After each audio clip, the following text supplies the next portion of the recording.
Hey, so if you hate the English language as much as I do, you might not like this game. However, if you're sticking around, welcome. This is the Project Wumble. It's a game where you sort of put unique words and unique patterns, or just patterns that make sense.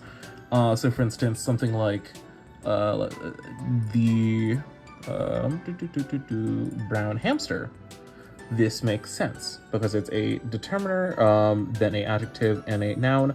And the noun resolves both the determiner and the adjective because they sort of require a noun to function properly. This makes sense. However, when I was playtesting, people very quickly realized that they could just do this and win the game because there was nothing stopping them from actually sort of like doing that and getting more points.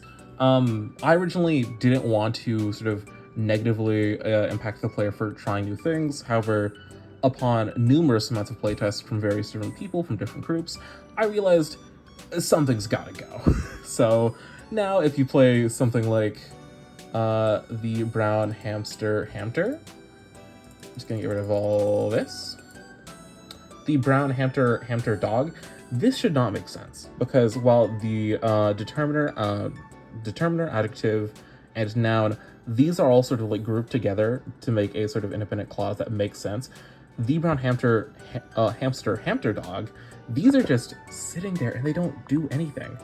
And if there was a hamster and dog, there would be conjunction combining those, but since there isn't, they're kind of just sitting there.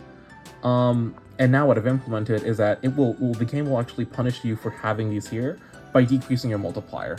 So what that looks like is if I hit the post button,